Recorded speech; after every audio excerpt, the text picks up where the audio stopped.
ਪੰਜਾਬੀ ਵਿਰਾਸਤ foundation Canada ਦੇ ਪ੍ਰਧਾਨ ਸ਼੍ਰੀ ਭਵਿੰਦਰ ਮੱਲੀ ਤੇ ਹੋਰ ਹੀ ਸਾਰੇ ਹੀ ਬਹੁਤ ਸਾਰੀਆਂ ਲੋਕ ਪੱਖੀ ਜਥੇਬੰਦੀਆਂ ਨਾਲ ਇਹ ਸੰਬੰਧਿਤ ਹਨ।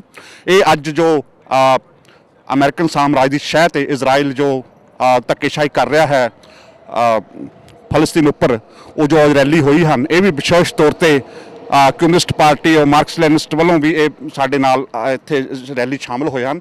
ਮੈਂ ਤੁਹਾਨੂੰ ਪੁੱਛਣਾ ਚਾਹਾਂਗਾ ਮੱਲੀ ਸਾਹਿਬ ਕਿ ਜੋ ਇੱਦਾਂ ਦੀਆਂ ਰੈਲੀਆਂ ਕੀਤੀਆਂ ਜਾਂਦੀਆਂ ਹਨ, ਇਹਨਾਂ ਦੀ ਕਿੰਨੀ ਕੁ ਸਾਰਥਕਤਾ ਹੁੰਦੀ ਹੈ ਕਿ ਇੱਦਾਂ ਜਿਹੜਾ ਜ਼ੁਲਮ ਕਰ ਰਿਹਾ ਹੈਗਾ ਅਮਰੀਕਾ ਦੀ ਸ਼ਹਿਰ ਇਜ਼ਰਾਈਲ, ਉਹਨੂੰ ਰੋਕਿਆ ਜਾ ਸਕਦਾ ਹੈਗਾ?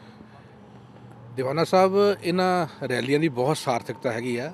ਇਹ ਜਿਹੜੀ ਆਵਾਜ਼ ਹੈ, ਜਿਹੜੀ ਇੱਥੇ 1000 ਬੰਦਾ ਇਕੱਠਾ ਹੋਇਆ ਜਾਂ 1200 ਬੰਦਾ ਇਕੱਠਾ ਹੋਇਆ, ਇਹ 12 ਕਰੋੜ ਬੰਦਿਆਂ ਦੀ ਆਵਾਜ਼ ਹੈਗੀ ਹੈ। ਇਹ ਜਿਹੜਾ ਜਸ ਦੇ ਨੂੰ ਕਿ ਆਪਣਾ ਜਸ ਨੂੰ ਇਜ਼ਹਾਰ ਕਰਨਾ, ਇਹ ਨਾ ਕਿ ਕਰੋੜਾਂ ਅਰਬਾਂ ਲੋਕਾਂ ਦੀ ਜਿਹੜੀ ਰੂਹ ਹੈਗੀ ਨਾ ਕਿ ਉਹਦੀ ਤਰਜਮਾਨੀ ਕਰਦੇ ਹੈਗੇ ਆ। ਜਿਹੜੇ ਤੁਸੀਂ ਆਪਣੇ ਮਤਲਬ ਕੈਮਰੇ ਲੈ ਕੇ ਆਏ ਹੈਗੇ ਆ, ਹੋਰ ਸਾਰੇ ਭੈਣ ਭਰਾ ਇੱਥੇ ਆਏ ਹੈਗੇ ਆ, ਔਰ ਇਸ ਤਰ੍ਹਾਂ ਦੇ ਮੌਸਮ ਦੇ ਵਿੱਚ ਆਏ ਹੈਗੇ ਨਾ ਕਿ ਇਹ ਸ਼ੋਅ ਕਰਦਾ ਹੈਗਾ ਕਿ ਜਿਹੜਾ ਇਨਸਾਨ ਹੈਗਾ ਨਾ ਕਿ ਉਹ ਕਦੇ ਵੀ ਜਿਹੜੀਆਂ ਵਧੀਕੀਆਂ ਹੈਗੀਆਂ, ਚਾਹੇ ਅਮਰੀਕਾ ਕਰਦਾ, ਚਾਹੇ ਕੋਈ ਹੋਰ ਕੋਈ ਕਰਦਾ ਹੈਗਾ, ਚਾਹੇ ਮਨੁੱਖ ਕਰਦਾ ਹੈਗਾ, ਉਹਨਾਂ ਨੂੰ ਬਰਦਾਸ਼ਤ ਕਰਨ ਲਈ ਤਿਆਰ ਨਹੀਂ ਹੈਗਾ। ਪਿਛਲੇ 4 ਹਫ਼ਤਿਆਂ ਤੋਂ ਨੋਗੀਆ ਇਹ ਰੈਲੀਆਂ ਦਾ ਦੌਰ ਸ਼ੁਰੂ ਹੋਇਆ ਹੈਗਾ।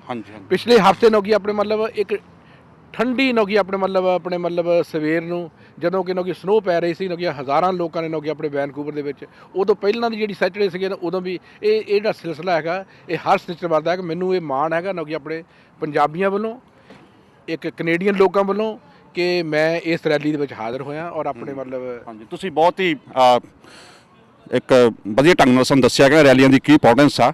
ਮੱਲੀ ਸਾਹਿਬ, ਮੈਂ ਤੁਹਾਨੂੰ ਪੁੱਛਣਾ ਚਾਹਾਂਗਾ ਕਿ ਆਪਾਂ ਕਹਿ ਰਹੇ ਹਾਂ ਕਿ ਨਿਰਦੋਸ਼ ਹੱਤਿਆਵਾਂ ਹੋ ਰਹੀਆਂ ਹਨ ਫਲਸਤੀਨ ਵਿੱਚ, ਗਾਜ਼ਾ ਪੱਟੀ ਵਿੱਚ, ਤੇ ਜੋ ਫਲਸਤੀਨੀ ਹਮਾਸ ਹੈ, ਜੋ ਉਹ ਇਜ਼ਰਾਈਲ ਵਿੱਚ ਜੋ ਬੰਬਾਰਮੈਂਟ ਨਹੀਂ ਕਹਿਣਾ ਚਾਹੀਦਾ ਕਿ ਜੋ ਹਿਊਮਨ ਬੰਬ, ਮਨੁੱਖੀ ਬੰਬ ਬਣ ਰਿਹਾ ਹੈਗਾ, ਕਿ ਉਹਨਾਂ ਵਿੱਚ ਜਿਹੜੇ ਉੱਥੇ ਮਿਲਟਰੀ ਅਫਸਰ ਨੇ ਜਾਂ ਮਿਲਟਰੀ ਪੁਲਿਸ ਅਫਸਰ ਨੇ, ਉਹਨਾਂ ਦੇ ਬੱਚੇ ਮਰ ਰਹੇ ਹਨ, ਕਿ ਇਹ ਮਨੁੱਖੀ ਅਧਿਕਾਰਾਂ ਦੇ ਖਿਲਾਫ ਨਹੀਂ ਗੱਲ?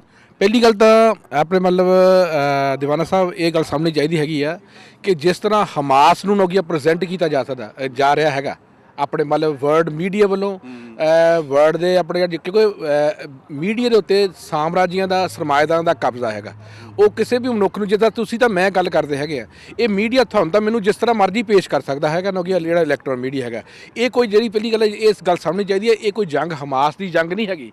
ਇਹ ਜੰਗ ਹੈ ਫਲਸਤੀਨੀ ਲੋਕਾਂ ਦੀ ਜੰਗ। ਇਹ ਹੈ ਉਹਨਾਂ ਲੋਕਾਂ ਦੀ ਜੰਗ ਜਿਹੜੇ ਲੋਕ ਅੱਜ ਵੀ ਆਪਣੇ ਹੱਕਾਂ ਲਈ ਜੂਝ ਰਹੇ ਹੈਗੇ ਆ। ਪਹਿਲਾਂ ਸਾਨੂੰ ਇਹ ਗੱਲ ਭੁੱਲਣੀ ਨਹੀਂ ਚਾਹੀਦੀ ਨਾ ਕਿ ਆਪਣੇ, ਪਰ ਜਦ ਤੱਕ ਅਸੀਂ ਕਿਸੇ ਵੀ ਗੱਲ ਦੇ ਕੌਜ਼ ਤੱਕ, ਉਹਦੀ ਜੜ ਤੱਕ ਨਹੀਂ ਜਾਂਦੇ, ਉਦ ਤੱਕ ਸਾਨੂੰ ਜਿਹੜੀਆਂ ਇਹ ਵਾਰਦਾਤਾਂ ਜਿਸ ਤਰ੍ਹਾਂ ਸ਼ੋਅ ਕਰਦੇ ਹੈਗੇ ਨੇ ਕਿ ਹਾਲੇ ਵੀ ਇੰਨੇ ਮੀਡੀਆ ਬਾਵਜੂਦ ਨਹੀਂ ਕਰ ਸਕੇ ਕਿ ਹਮਾਸ ਨੇ ਉਹਨਾਂ ਨਾਲ ਕੀ ਵਧੀਕੀ ਕੀਤੀ ਹੈ। ਉਹਨਾਂ ਨੂੰ ਬਲੌਕੇਡ ਕੀਤਾ ਜਾ ਰਿਹਾ, ਕੋਈ ਉੱਥੇ ਫੂਡ ਨਹੀਂ ਪਹੁੰਚ ਰਿਹਾ, ਕੋਈ ਬੱਚਿਆਂ ਨੂੰ ਕੋਈ ਦਵਾਈਆਂ ਨਹੀਂ ਪਹੁੰਚ ਰਹੀਆਂ ਨੇ। ਆਪਣੇ ਇੱਕ ਜਦੋਂ ਤੁਸੀਂ ਕਿਸੇ ਨੇਸ਼ਨ ਨੂੰ ਨੋਗੀ ਆਪਣੇ ਇੱਕ ਆਪਣੇ ਬੰਦ ਕਰ ਦਿੰਦੇ ਹੈਗੇ ਸਾਰੇ ਪਾਸੇ ਤੋਂ ਨੋਗੀ ਆਪਣੇ, ਉਹ ਨੇਸ਼ਨ ਦੇ ਕੋਲ ਹੋਰ ਕਿਹੜਾ ਰਾਹ ਹੈਗਾ? ਨਹੀਂ, ਪਰ ਇੱਕ ਮਿੰਟ ਤੁਹਾਨੂੰ ਸਵਾਲ ਪੁੱਛਣਾ ਚਾਹਾਂਗਾ ਕਿ ਹਮਾਸ ਤੋਂ ਕੀ ਮਤਲਬ ਹੈ ਤੁਹਾਡਾ? ਹਮਾਸ ਇੱਕ ਫਲਸਤੀਨ ਲੋਕਾਂ ਦੀ ਜਥੇਬੰਦੀ ਹੈਗੀ ਹੈ। ਨਹੀਂ, ਇਹ ਹਥਿਆਰਬੰਦ ਜਥੇਬੰਦੀ ਹੈ। ਜਿਹੜੀਆਂ ਜਥੇਬੰਦੀਆਂ, ਪਹਿਲੀ ਗੱਲ ਤਾਂ ਮੈਨੂੰ ਇਸ ਗੱਲ ਦਾ ਨਹੀਂ ਪਤਾ ਉਹ ਹਥਿਆਰਬੰਦ ਜਥੇਬੰਦੀ ਜਾਂ ਨਹੀਂ ਜਥੇਬੰਦੀ ਨੋਗੀ ਆਪਣੇ, ਕਿਉਂਕਿ ਉਹ ਇੱਕ ਫਲਸਤੀਨੀ ਲੋਕਾਂ ਦੀ ਉਹ ਤਰਜਮੰਦੀ ਕਰਦੀ ਹੈਗੀ ਨੋਗੀ ਆਪਣੇ। ਪਰ ਜਿੱਥੇ ਤੱਕ ਜਿਹੜਾ ਤੁਹਾਡਾ ਪਹਿਲਾ ਸਵਾਲ ਹੈਗਾ ਕਿ ਕਿਸੇ ਤਰ੍ਹਾਂ ਦਾ ਵੀ ਨੋਗੀ ਜਿਹੜਾ ਕਿਸੇ ਵੀ ਬੰਦੇ ਨੂੰ ਕਿਸੇ ਦੇ ਇਹ ਹਮਲਾ ਕਰਨਾ, ਵਧੀਕੀ ਕਰਨੀ, ਇਹ ਗੱਲ ਗਲਤ, ਚਾਹੇ ਹਮਾਸ ਕਰਦੀ ਜਾਂ ਕੋਈ ਵੀ ਕਰਦੀ ਹੈ। ਪਰ ਅਸੀਂ ਉਦ ਤੱਕ ਨੋਗੀ ਆਪਣੇ ਅਸਲੀਅਤ ਤੱਕ ਨਹੀਂ ਪਹੁੰਚਾਂਗੇ ਜੇ ਅਸੀਂ ਉਸ ਜਿਹੜੀਆਂ ਤੱਥਾਂ ਦਾ ਜਾਣ ਨਹੀਂ ਸਕਦੇ ਵੀ ਇਹ ਜਿਹੜੇ ਹਾਲਾਤ ਆ ਕਿਸ ਨੇ ਪੈਦਾ ਕੀਤੇ ਆ। ਜਿਨ੍ਹਾਂ ਲੋਕਾਂ ਦਾ ਉਹ ਘਰ ਹੈਗਾ, ਜਿਨ੍ਹਾਂ ਲੋਕਾਂ ਦੀ ਉਹ ਲੈਂਡ ਹੈਗੀ ਆ, ਉਹਨਾਂ ਲੋਕਾਂ ਨੂੰ ਨੋਗੀ ਆਪਣੇ ਰਿਫਿਊਜੀ ਬਣਾਇਆ ਗਿਆ। ਜਿਨ੍ਹਾਂ ਲੋਕਾਂ ਦਾ ਕੁਝ ਵੀ ਉੱਥੇ ਹੈ ਨਾ, ਉਹਨਾਂ ਨੂੰ ਆਪਣੇ ਜ਼ਬਰਦਸਤੀ ਉੱਥੇ ਇੰਸਟਾਲ ਕੀਤਾ ਗਿਆ ਹੈਗਾ। ਤਾਂ ਤੁਹਾਡਾ ਵੀ ਘਰ ਹੋਵੇ ਜਾਂ ਮੇਰਾ ਵੀ ਘਰ ਹੋਵੇ, ਜਦੋਂ ਨੋਗੀ ਮੇਰਾ ਘਰ ਕੋਈ ਬੰਦਾ ਖੋਲ੍ਹ ਲਵੇ ਨੋਗੀ ਆਪਣੇ ਉਹ ਦੀਵਾਨਾ ਸਾਹਿਬ ਤੁਸੀਂ ਜਾਣਦੇ ਹੋ ਕਿ ਉਹ ਬੰਦੇ ਕੀ ਕਰ ਸਕਦੇ ਹੈਗੇ। ਜਾਂ ਮੱਲੀ ਸਾਹਿਬ, ਅਸੀਂ ਪ੍ਰੋਗਰਾਮ ਮਹਿਕ ਪੰਜਾਬ ਦੀ ਵੱਲੋਂ ਤੁਹਾਡੇ ਧੰਨਵਾਦੀ ਹਾਂ ਕਿ ਤੁਸੀਂ ਸਾਡੇ ਨਾਲ ਗੱਲਬਾਤ ਕੀਤੀ। ਸ਼ੁਕਰੀਆ ਜੀ। ਅਮਰੀਕਨ ਸਾਮਰਾਜ ਦੀ ਸ਼ਹਿਰ ਤੇ ਇਜ਼ਰਾਈਲ ਵੱਲੋਂ ਜੋ ਨਿਰਦੋਸ਼ਾਂ ਤੇ ਹਮਲੇ ਹੋ ਰਹੇ ਹਨ, ਗਾਜ਼ਾ ਪੱਟੀ ਜੋ ਕਿ ਫਲਸਤੀਨ ਵਿੱਚ ਹੈ, ਉਹਦੀ ਸੰਬੰਧ ਜੋ ਵੀ ਅੱਜ ਰੈਲੀ ਆਯੋਜਿਤ ਕੀਤੀ ਗਈ ਹੈ, ਉਹਦੇ ਕੋਆਰਡੀਨੇਟਰ ਮਿਸਟਰ ਤਾਰਿਕ ਕੈਨੀ ਜੀ ਸਾਡੇ ਨਾਲ ਹਨ। ਇਹਨਾਂ ਨੂੰ ਅਸੀਂ ਸੰਖੇਪ ਸ਼ਬਦਾਂ 'ਚ ਪੁੱਛਾਂਗੇ ਕਿ ਅਜਿਹੀਆਂ ਰੈਲੀਆਂ ਨਾਲ ਕਿੰਨਾ ਕੁ ਸਾਰਥਕਤਾ ਹੈ, ਕਿੰਨਾ ਕੁ ਫਰਕ ਪੈਂਦਾ ਹੈ ਆਮ ਜੋ ਬਿਮਾਰਮੈਂਟ ਜਾਂ ਜੋ ਜ਼ੁਲਮ ਹੋ ਰਿਹਾ ਇਹਨੂੰ ਰੋਕਣ ਲਈ?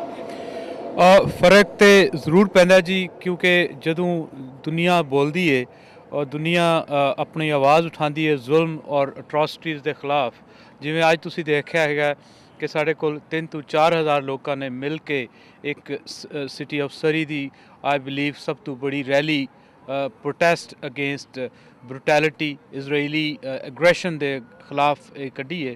तो मैं समझदा कि पूरा नैशनल मीडिया और ऑटवा तक जो नैशनल सिक्योरिटी और सारिया एजेंसियां इत्थे मौजूद सन और ये आवाज़ तो सारी दुनिया जाती है जी। और सब तो पहले साड़ी अपने ज़मीर की आवाज़ के नाल जुड़ना पैंदा जी, ताकि असी जुल्म के खिलाफ खड़े हो सकीए। यही साड़ी टीचिंग है और यही साडा ईमान है कि असी जिथे ज़्यादती हुंदी वेखीए उत्थे उन्हां मजबूरां दे नाल उन्हां मजलूमां दे नाल खड़े होके अपनी आवाज़ बुलंद कर सकीए। असर ਜ਼ਰੂਰ ਪੈਂਦਾ ਜੀ ਇਹਨਾਂ ਚੀਜ਼ਾਂ ਦਾ। ਕੈਰੀ ਸਾਹਿਬ, ਮੈਂ ਦੇਖ ਰਿਹਾ ਤੁਹਾਡੇ ਬੇਟਾ ਜੀ ਸਾਡੇ ਨਾਲ ਹਨ। ਬੇਟਾ ਤੁਸੀਂ ਕਿੰਨਾ ਕੁ ਯੋਗਦਾਨ ਪਾਇਆ, ਮੇਰਾ ਮਤਲਬ ਕਿੰਨੇ ਪੋਸਟਰ ਬਣਾਏ ਤੁਸੀਂ ਜੋ ਲਿਖੇ ਉੱਪਰ, ਜਾਂ ਤੁਸੀਂ ਰਲ ਕੇ ਆਪਣੇ ਦੋਸਤਾਂ ਨਾਲ ਜਾਂ ਝੰਡੇ ਲੈ ਕੇ ਕਿੰਨਾ ਕੁ ਤੁਸੀਂ ਆਪਣੇ ਪਿਤਾ ਜੀ ਦਾ ਸਾਥ ਦਿੱਤਾ? वॉलंटियर वर्क ਜਿਹੜਾ मैंने I was a security guard. Good. वो मैं सब लोग को पीछे रखना था, साइड वॉक के ऊपर नहीं जाने लेना था। Very good. एंड मैंने फ्लायर्स हैंड आउट किए हैं एंड यही बस। ਓ ਥੈਂਕ ਯੂ। ਇਹਨਾਂ ਨੇ ਆਪਣੇ ਪਿਤਾ ਜੀ ਕਿਆਨੀ ਜੀ ਨਾਲ ਪੂਰਾ ਸਾਥ ਦੇ ਕੇ ਆਪਣੇ ਅੱਬਾ ਨਾਲ ਇੰਤਜ਼ਾਰ ਕੀਤਾ। ਤੁਸੀਂ ਕੀ ਮਹਿਸੂਸ ਕਰਦੇ ਹੋ ਜੀ ਵੀ ਗਾਜ਼ਾ ਪੱਟੀ ਨੂੰ ਹੀ ਕਿਉਂ ਚੁਣਿਆ ਗਿਆ ਫਲਸਤੀਨ ਵਿੱਚ? मैं समझदा जी कि जेनोसाइड है। मैं समझदा एक होर होलोकॉस्ट क्रिएट किया गया हैगा। इनोसेंट मासूम पैलेस्टीनियन बच्चे ਜਿਹੜੇ डिफेंसलैस ने जी, ਜਿਹੜੇ अपना डिफेंस नहीं कर सकते, हेल्पलैस लोगों ते जुल्म करके मेरा ख्याल है उन्होंने अपनी होर चेहरा लोगों के सामने दुनिया के सामने दिखा दिता है कि वो जुल्म कर सकते हैं, वो इंसाफ उन्होंने विच नहीं हैगा। और मैं समझदा कि गाज़ा नूं चुन के उन्होंने एक होर इतिहास कायम किया है कि जिथे जुल्म था दी वास्ते उन्होंने एक जगह बना ली जिथे वो मजलूमां ते जुल्म